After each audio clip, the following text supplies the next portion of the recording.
Hi everyone, welcome to my channel and my next video.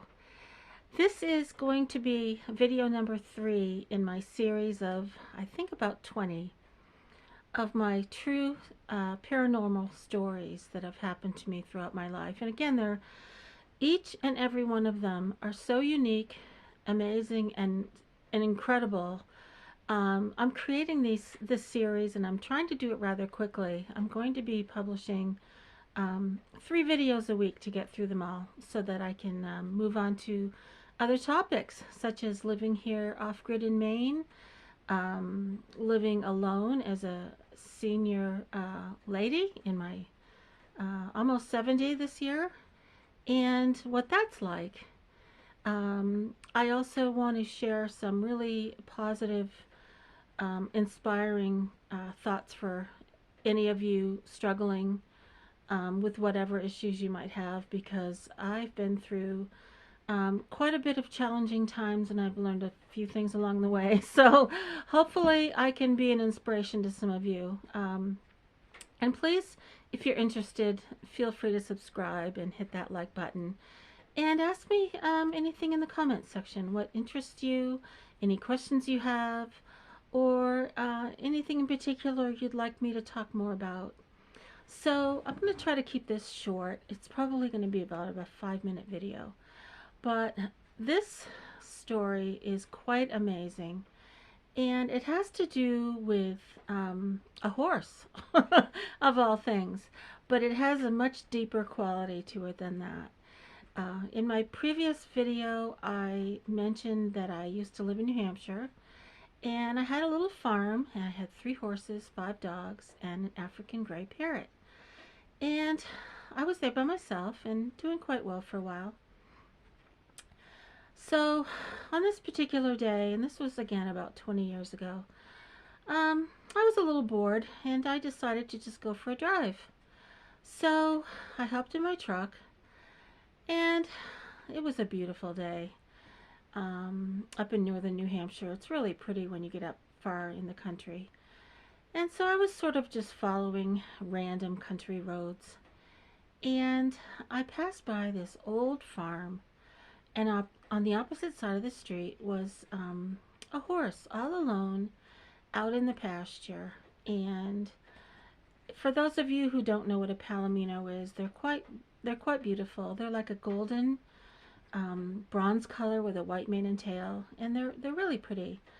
So I stopped my truck and I was watching him, and suddenly I just started feeling sorry for the horse because he was all by himself.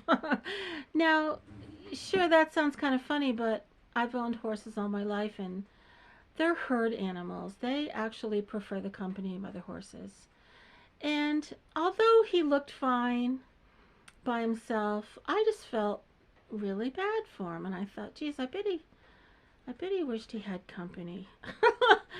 Yes, that does sound silly, doesn't it?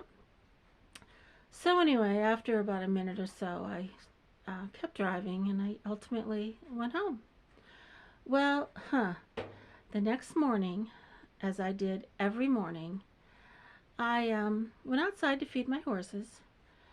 And now I lived about 3 miles away from where I saw this horse. Went outside to feed my horses, and as I was approaching the barn, standing at my pasture gate was the very same horse I had seen the day before out in the pasture. Now, I had never seen that horse before. I had never driven down that road before. I had no idea how that horse got here. There were no trails through the woods, and the only way he could have passed by other homes along the street, if he had followed the street, he would have passed by other horses that my neighbors owned. And for sure he would have stopped to be with them. So why was he at my house?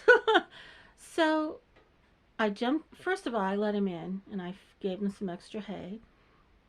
I jumped in my truck and I drove back to the farmhouse where I saw this man running up the road with a halter and a lead rope. And when he saw me, I stopped my truck And I said, "Are you looking for a palomino?" And he said, "Yeah." And I said, "Well, he's at my house." Well, this guy was furious. I don't know why. Maybe he thought I stole his horse. But I said, "If you want, I'll give you a ride. I live about 3 miles away. I don't know how he got there, but he's in my pasture right now." Well, he started cussing me out, and he said, "No, never mind. I'll have my wife take me. Just give me the address." So I went home, and sure enough, the guy shows up a few minutes later with his wife, and he's just really, really pissed off. And I said, "Listen, I don't know how he found his way, but, bring him home, walk him home." And I really wanted to tell him what I thought, but I was afraid he'd think I was some kind of a nut.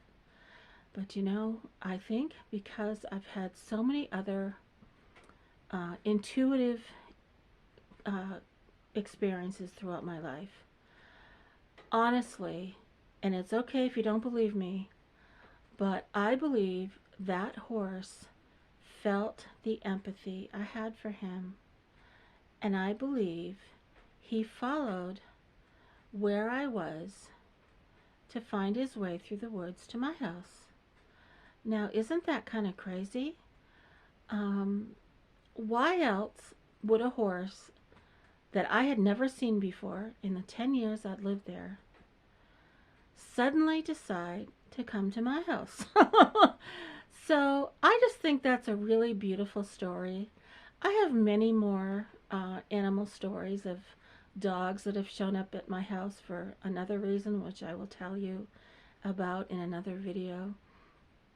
I've had cats appear that have left their home to come to my place. And each and every one of those times, I believe those animals have sensed my compassion for them. And I would love to hear if you've experienced anything similar to that. And again, I've always been very sensitive to, I guess you could call it energy or sensitivity. And I may never understand how things like this happen. I just think they're amazing. And so I have about, oh gosh, 18 or so more incredible stories to share. And I hope you're interested. Please feel free to follow along. I'm going to put them all in a series. And feel free to comment and hit that like button. Thanks so much, everyone. And I'll be making another video in 3 more days. Have a great day, everyone. Thank you.